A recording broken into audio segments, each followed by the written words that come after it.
Hello everyone. Haryana GK के YouTube channel में मैं आपका वेलकम करता हूं। दोस्तों, मैं हूं सत्यवान। फ्रेंड्स, आज करेंगे हम पंचायती राज, जो कि ग्राम सचिव और पटवारी में यहाँ से 3 से 4 क्वेश्चन अवश्य पूछे जाने हैं। इस वीडियो से क्वेश्चन पूछे जाएंगे कम से कम 10, लेकिन इस वीडियो से मैं दावा करता हूँ 3 से 4 क्वेश्चन जरूर आएंगे। इस वीडियो को कंप्लीट जरूर देखें। दोस्तों, यदि आप चैनल पर फर्स्ट टाइम हो तो चैनल को सब्सक्राइब कीजिए ताकि नए नए नोटिफिकेशन और वीडियोज़ आपको समय समय पर मिलती रहे। देखिए, स्टार्ट करते हैं पंचायती राज। सबसे पहले हम बात जानते हैं भाई पंचायती राज क्या है। भारत में पंचायती राज शब्द का अर्थ है स्थानीय स्वशासन की पद्धति से है। स्थानीय स्वशासन क्या होता है भाई? उसी स्थान के लोगों का शासन वो किसी गांव या किसी कस्बे के लोगों का वहीं के लिए जो शासन किया जाता है उसे स्थानीय स्वशासन कहा जाता है। सर्वप्रथम आज़ादी से पहले लॉर्ड रिपन ने स्थानीय स्वशासन की दिशा में सुधार करने का प्रयास किया था, इसीलिए उन्हें स्थानीय स्वशासन का पिता कहा जाता है। यह आपने याद रखना है, स्थानीय स्वशासन का पिता किन्हें कहा जाता है? Lord Ripon. लॉर्ड रिपन को स्थानीय स्वशासन का जनक या पिता कहा जाता है। भारतीय संविधान के नीति निर्देशक तत्वों के अंतर्गत पंचायतों के गठन का वर्णन अनुच्छेद 40 में है। पंचायतों के गठन का जो जिक्र है या वर्णन है वो कौन से अनुच्छेद में है? अनुच्छेद 40, अनुच्छेद 40, आर्टिकल 40 में दिया गया है कि भाई पंचायतों का गठन किया जाना चाहिए। किसमें? संविधान के नीति निर्देशक तत्वों में। नेक्स्ट है पंचायती राज भारतीय संविधान पर गांधीवादी विचारधारा का प्रभाव माना जाता है। गांधी जी का सपना था कि भारत में ग्राम स्वराज हो, यानी कि गांव के लोग अपने वहाँ का शासन स्वयं करें। तो ये गांधी जी की विचारधारा है जो कि पंचायती राज है। फिर सामुदायिक विकास कार्यक्रम का आरंभ 1952 में हुआ था। कब हुआ था? 1952 में सामुदायिक विकास कार्यक्रम। ये हम दोस्तों पंचायती राज की हिस्ट्री पढ़ रहे हैं कि पंचायती राज कहाँ से स्टार्ट हुआ था, किस अनुच्छेद में उसका जिक्र है। ठीक है, तो ये आपने सबसे पहले जानना जरूरी है।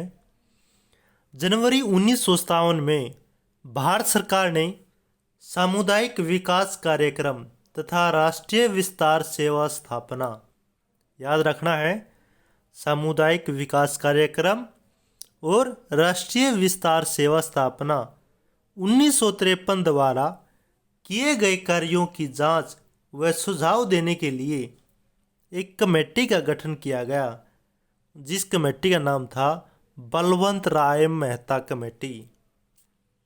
बलवंत राय की अध्यक्षता में एक कमेटी गठित की गई थी। किसके लिए?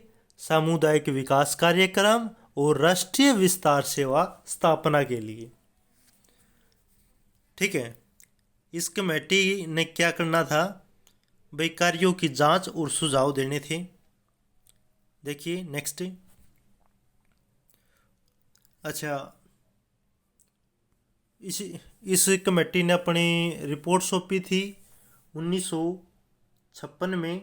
ठीक है, हर कमेटी, जो भी कमेटी बनाई गई है, अपनी रिपोर्ट 1 से 2 साल बाद ही देती है सरकार को। ठीक है, और लगभग उनकी मांगे, उनका सुझाव मान भी लिए जाते हैं, क्योंकि वो कमेटी किसी स्पेशल टास्क पर बनाई जाती है। ठीक है, तो अरे 1956 में उन्होंने रिपोर्ट सौंप दी थी। और फिर 1959 में राजस्थान के नागौर जिले में, ठीक है, सबसे पहले पंचायती राज सिस्टम लागू किया गया था। ठीक है, उससे आगे पढ़ेंगे हम। देखिए 1986 में राजीव गांधी सरकार ने लोकतंत्र व विकास के लिए पंचायती राज संस्थाओं का उदार एक अवधारणा को तैयार करने के लिए एक समिति बनाई। एन एम सिंघवी की अध्यक्षता में एक समिति का गठन किया गया। पंचायती राज पर विचार करने के लिए 1988 में थुंगन समिति तथा गोडगिल समिति ने अपनी रिपोर्ट दी थी। देखिए, सबसे पहले आई थी बलवंत राय मेहता समिति 1957 में। ठीक है, उसके 20 साल बाद, ठीक है, उन्होंने त्रिस्तर पंचायती राज बताया था। ठीक है, मैं डिटेल में बता देता हूँ। 1957 में आई थी कमेटी बलवंत राय मेहता समिति। उन्होंने अपने पंचायत के 3 स्तर बताए थे जो हमारे अभी लागू हुए हैं। भाई, ग्राम लेवल पर ग्राम पंचायत, ब्लॉक लेवल पर ब्लॉक समिति और जिला स्तर पर जिला परिषद। ठीक है, फिर 1977 में अशोक मेहता समिति आई थी जिन्होंने पंचायत के 2 लेवल बताए थे, जिसमें ब्लॉक समितियों को ख़त्म किया गया था। ठीक है, फिर 1986 में ये एन एम सिंघवी समिति आई। उसके बाद 88 में थुग्गर समिति तथा गोडगिल समिति। ठीक है, ये आपने याद रखनी है। इनका क्रम इस तरह था। देखिए, प्रधानमंत्री नरसिम्हा राव के समय पंचायती राज को संवैधानिक दर्जा दिया गया। जी बिल्कुल, पंचायती राज को दर्जा किस सरकार में दिया गया? नरसिम्हा राव के समय में। पंचायती राज को संवैधानिक मान्यता देने के लिए सितंबर 1991 में लोकसभा में एक संविधान संशोधन विधेयक पेश किया गया, जिसका नाम था 73वां संविधान संशोधन अधिनियम 1992। 73वां संविधान संशोधन 1992 के रूप में पास हुआ, जो 24 अप्रैल 1993 को लागू किया गया। किस सरकार में? नरसिम्हा राव के सरकार में। इससे पहले राजीव गांधी सरकार ने 1986 में राजीव गांधी सरकार ने भी पंचायती राज को लागू करने की कोशिश की थी, लेकिन लोकसभा में तो पास हो गया था, लेकिन वो राज्यसभा में पास नहीं हुआ, क्योंकि उस समय राजीव गांधी की सरकार गिर गई थी। ठीक है, तो लागू कब हुआ? ये 1993 को, 24 अप्रैल 1993 को लागू हुआ था। इसी दिन पंचायती राज दिवस के रूप में हम इस दिन को मनाते हैं। याद रखना दोस्तों, 24 अप्रैल 1993 पंचायती राज दिवस, क्योंकि इस दिन पंचायती राज को संवैधानिक मान्यता प्राप्त हुई थी। ठीक है, नेक्स्ट देखते हैं। 73वें संविधान संशोधन के तहत संविधान में एक नया भाग जोड़ा गया, भाग 9 शामिल किया गया, और इसमें अनुच्छेद 243 से लेकर 243 टी तक, 243 ओ तक, ठीक है, 243 ओ टी तक के प्रावधान किया गया। कब, कौन से 243 से लेकर 243 ओ टी। भाग 9 संविधान संशोधन 73वां संविधान संशोधन अधिनियम 1992 24 अप्रैल 1993 को लागू हुआ, भाग 9 में। फिर इस संविधान संशोधन द्वारा 11वीं अनुसूची को संविधान में शामिल किया गया, जिसमें पंचायती राज, जो पंचायती राज से रिलेटेड है। देखिए, यहाँ आपके इन 3 लाइनों में आपके कम से कम 5 क्वेश्चन हैं। 73वां संविधान संशोधन में भाग 9 में अनुच्छेद 243 से 243 ओटी तक, 11वीं अनुसूची। ठीक है, ये बात आपने याद रखनी है। फिर है पंचायत को कार्य करने के लिए 29 विषय दिए गए। कितने विषयों पर? 29 विषय। 29 विषयों पर कार्य करने की शक्ति दी गई। अब भाई 29 तरह के कार्य कर सकती है ग्राम पंचायत। जैसे गांव में पानी की समस्या है तो सरकार खुद कर सकती है ग्राम पंचायत। ठीक है, कोई निकासी की सुविधा नहीं है, निकासी, गली निर्माण, रोशनी, ऊर्जा, ठीक है, ये सब काम कर सकती है। पंचायती राज में 73वें संविधान संशोधन विधेयक 83वें संविधान संशोधन 2000 द्वारा अनुसूचित जाति और जनजाति को आरक्षण दिया गया, परंतु अरुणाचल प्रदेश में लागू नहीं हुआ।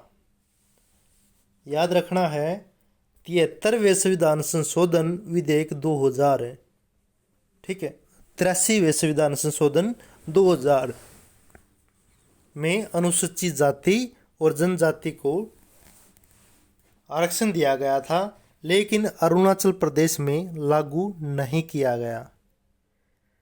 पंचायती राज को लागू करने वाला अंतिम राज्य मध्य प्रदेश था।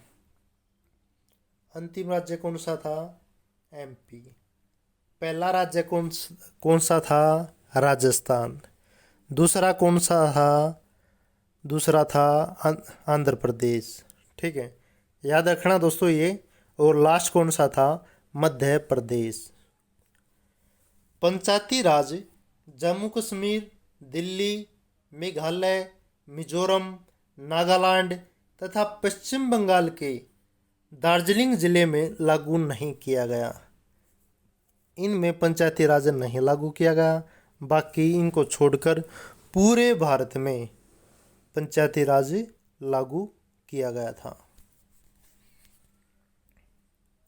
नेक्स्ट है पंचायती राज नियमावली। देखिए, 24 अगस्त 1994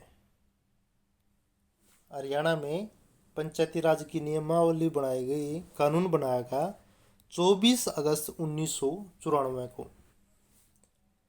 पंचायती राज वित्त लेखा कार्य नियमावली 14 अगस्त 1996 को, यानी कि ऑडिट का काम 14 अगस्त 1996 और नियम बनाए गए 24 अगस्त 1994। 2 साल पहले नियम बनाए, फिर ऑडिट का काम 2 साल बाद किया गया। ठीक है, ऐसे याद रखना पड़े। हरियाणा पंचायती राज चुनाव में ईवीएम का प्रयोग करने वाला पहला राज्य है। याद रखना है, वेरी इंपॉर्टेंट है।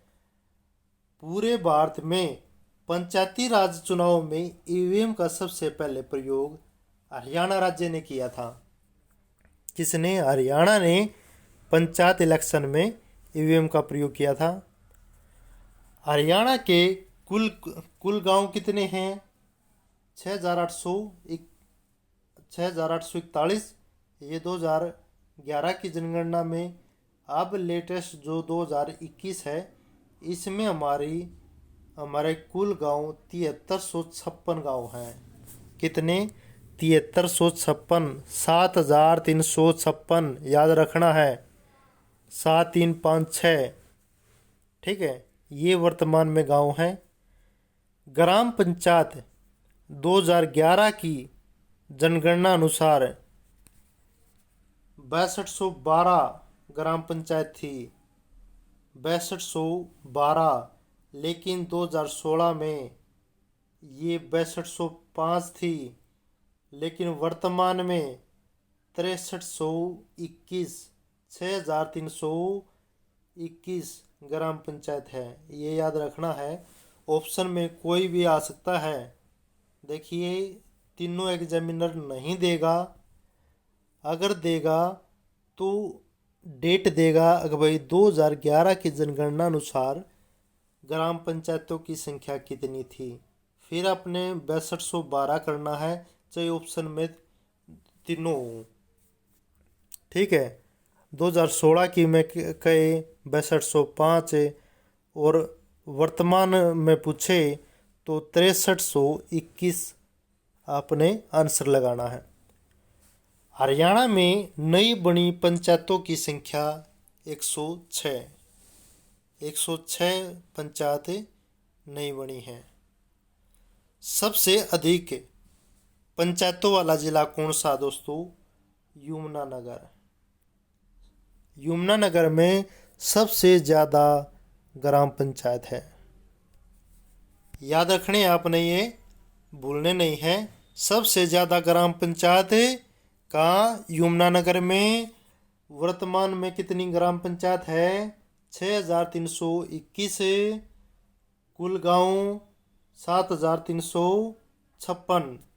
ठीक है, ये गांव ज़्यादा पंचायत कम क्यों? क्योंकि जिन गांव की जनसंख्या कम है उन्हें दूसरी ग्राम पंचायत के साथ जोड़ दिया जाता है।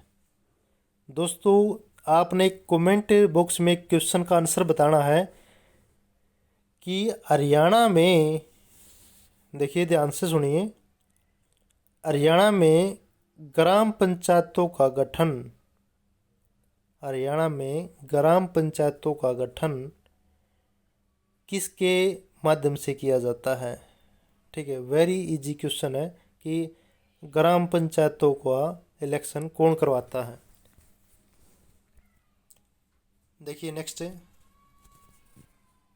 सबसे ज़्यादा थी यमुनानगर में, और सबसे कम पंचायतों वाला जिला है फरीदाबाद। फरीदाबाद में सबसे कम पंचायतें हैं क्योंकि यह लगभग नगरीकृत राज्य है। कौन सा? फरीदाबाद। नेक्स्ट है, हरियाणा में पंचायती राज के चुनावों में शिक्षा की शर्त लागू की गई 7 सितंबर 2015 को। 7 सितंबर 2015 को बीजेपी सरकार ने हरियाणा में पंचायती राज में शिक्षा लगाई गई। क्या शिक्षा? अगर भाई सामान्य वर्ग के अभ्यर्थी 10वीं पास होना चाहिए, महिला व एससी 8वीं पास, जनरल कैटेगरी 10वीं पास, महिला व एससी, महिला चाहे जनरल की है चाहे किसी भी है कैटेगरी से है, 8वीं पास होनी चाहिए। ये इलेक्शन के लिए शर्त रखी थी। लेकिन हरियाणा पहला राज्य नहीं है जिसने ये शर्त रखी है। हरियाणा कौन सा नंबर पर है? दूसरे नंबर पर। पहले है राजस्थान। राजस्थान में पढ़ी लिखी पंचायतें हैं। दूसरे नंबर पर है हरियाणा पूरे देश में। ग्राम पंचायतों में पंचों की न्यूनतम संख्या 6 और अधिकतम 20 हो सकती है। सबसे कम 6 और अधिकतम 20 हो सकती है। ग्राम सभा की साल में 2 बैठक बुलानी जरूरी है। ठीक है, हर 6 महीने में 1 बैठक, साल में 2 बैठक बुलानी बहुत ज़रूरी है। पंचायत समितियों की संख्या कितनी है? 126। पंचायत समिति 126 यानी कि ब्लॉक समिति। हरियाणा में प्रथम ग्राम सचिवालय हैबतपुर कहाँ पर है? जींद में। हैबतपुर सबसे पहला ग्राम सचिवालय कहाँ खोला गया? हैबतपुर जींद में। पंचायती चुनाव में ये मैं बता चुका हूँ, में शैक्षिक योग्यता लागू करने वाला प्रथम राज्य राजस्थान, दूसरा हरियाणा। ठीक है, पंचायती राज चुनाव लड़ने के लिए न्यूनतम आयु कितनी होनी चाहिए? 21 वर्ष, और वोट डालने खातर 18 वर्ष। ठीक है, चुनाव लड़ने खातर 21 और 18 का कौन होना चाहिए? वोटरदाता। देखिए, हरियाणा में सबसे कम उम्र की महिला सरपंच पहली महिला सरपंच कौन थी? रेखा रानी थी, 21 साल की। 21 साल का इलेक्शन लड़ सके है और 21 साल की थी सबसे पहली कम उम्र की महिला। रेखा रानी कौन से गांव की थी? चबला मोरी गांव था, चबला मोरी, फतेहाबाद डिस्ट्रिक्ट में है ये सबसे कम उम्र की महिला सरपंच थी। राज्य की पहली बाल विवाह मुक्त पंचायत गांधीनगर हिसार। गांधीनगर हिसार ये राज्य की पहली बाल मुक्त पंचायत थी। नेक्स्ट है, कैबिनेट के तर्ज पर काम करने वाली पहली ग्राम पंचायत, ये भी तलवाड़ा फतेहाबाद डिस्ट्रिक्ट की थी। जिस तरह कैबिनेट काम करती है उसी तरह ग्राम पंचायत काम करती है तलवाड़ा की, फतेहाबाद की। मुख्यमंत्री चौधरी बंसीलाल ने पंचों को सरपंच चुनने का अधिकार दिया था। भाई सरकार चुनेगी, जनता चुनेगी पंचों को और पंच चुनेंगे सरपंच को, ये मुख्यमंत्री बंसीलाल ने अधिकार दिया था। अब बीजेपी सरकार ने राइट टू रिकॉल लागू किया, जो बहुत ज़रूरी है। राइट टू रिकॉल का मतलब है कि कोई पंचायत या सरपंच काम नहीं कर रहा या अपने पद का, शक्ति का गलत दुरुपयोग कर रहा है तो उसके खिलाफ राइट टू रिकॉल लागू किया जा सकता है। मतलब उसे अपने पद से इस्तीफा देना पड़ सकता है यदि 2/3 सदस्य, कौन, ग्राम सभा के सदस्य इस प्रस्ताव को हस्ताक्षर करके पारित कर दें तो उस सरपंच को इस्तीफा देना पड़ेगा अपने कार्यकाल के बीच में ही। ठीक है, राइट टू रिकॉल लागू किया गया। नेक्स्ट है, 1971 में चौधरी देवीलाल ने 1978 में इसे वापस ले लिया था। किसको? भाई जो सरपंच है ना, पंच चुना कर दे। चौधरी भजनलाल ने सरपंचों का कार्यकाल 5 वर्ष से घटाकर 3 साल कराया गया था 1991 में। देखिए वर्तमान में तो 5 वर्ष ही है, पहले भी 5 साल था और अब भी 5 वर्ष है। ठीक है, 1991 में भजनलाल की सरकार ने 3 साल किया था। कब? 1991 में। दोस्तों यहाँ से कम 2 से 3 क्वेश्चन पूछे जाने हैं, ये आपने रट लेने हैं। ठीक है, ग्राम सचिव पटवारी जो दिसंबर में होगा, यहाँ से 2 से 3 क्वेश्चन जरूर पूछे जाएंगे। हरियाणा में त्रिस्तरीय पंचायती राज व्यवस्था है। पश्चिम बंगाल में 4 स्तरीय, अपने यहाँ 3 स्तर हैं, ग्राम पंचायत, ब्लॉक समिति और जिला परिषद। लेकिन पश्चिम बंगाल में इसके लेवल 4 हैं, कहीं पर 2 भी हैं। ठीक है, राज्य की सर्वश्रेष्ठ चुने जाने वाली ग्राम पंचायतों को चौधरी देवीलाल पुरस्कार दिया जाता है, जिसके तहत 10 लाख की राशि दी जाती है।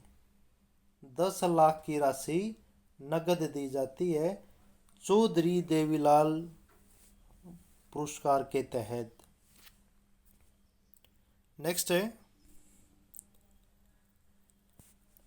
हरियाणा में पहले राज्य वित्त आयोग का गठन 31 मई 1994 को किया गया था। 31 मई 1994। और पंचायती राज 24 अप्रैल 1993 को लागू हुआ था। अगले साल, एक साल बाद 31 मई 1994 को राज्य वित्त आयोग का गठन किया गया था। कुछ धाराएं हैं हरियाणा पंचायती राज की। देखिए धारा 9 में क्या है? एससी एवं पिछड़े वर्ग में महिलाओं के लिए आरक्षण का प्रावधान है। किसमें? धारा 9 में। और इसमें राज्य वित्त आयोग भी है। धारा 8 में ग्राम पंचायतों का गठन है और धारा 10 में सरपंचों का कार्यकाल है। अगर भाई कितने साल खातर होगा। धारा 21 में पंचायत के काम और कर्तव्य हैं। कौन सी धारा? धारा 21 पंचायत के कार्य और कर्तव्य। ये कुछ प्रमुख धाराएं थी। अब हम देखेंगे कि भाई जो सरपंच होता है, पंच होते हैं, उनको वेतन कितना दिया जाता। देखिए, सरपंच का वेतन 3,000 रुपये मासिक। एक महीने में सरपंच को केवल 3,000 रुपये मिलते हैं। इसे बोलते हैं मानदेय। वेतन नहीं बोलते, वैसे मानदेय बोलते हैं। अगर भाई मान सम्मान। वैसे 3,000 में कौन काम करेगा? 3,000 के ऊपर 30 लाख थोड़ी लगाएंगे कोई। तो ये तो मानदेय है और भत्ते और बहुत रह गए। पंच का जो मासिक वेतन है 1,000 रुपये, पेंशन पूर्व सरपंच की 1,000 रुपये और चेयरमैन पंचायत समिति की 6,000 रुपये है। वाइस चेयरमैन पंचायत समिति की उसकी है 2,500 रुपये, 2,500 रुपये इसके मासिक वेतन है। दोस्तों, आपको वीडियो कैसी लगी कमेंट बॉक्स में ज़रूर बताना। दोस्तों, अगर वीडियो अच्छी लगी तो लाइक ज़रूर करना और चैनल को सब्सक्राइब करना। इसके अलावा हम दूसरी वीडियोज़ में पंचायत के जो कार्य है 29 विषयों पर काम करती है। किस विषय में, कौन सी धारा में, किस भाग में कितने भाग हैं, सब के बारे में डिटेल से पढ़ेंगे। तो इसके अलावा और भी बहुत सारा कंटेंट है हमारे चैनल पर, उनको भी ज़रूर देखें, आपको बहुत काम आएगा। तो तब तक के लिए थैंक यू, नमस्कार।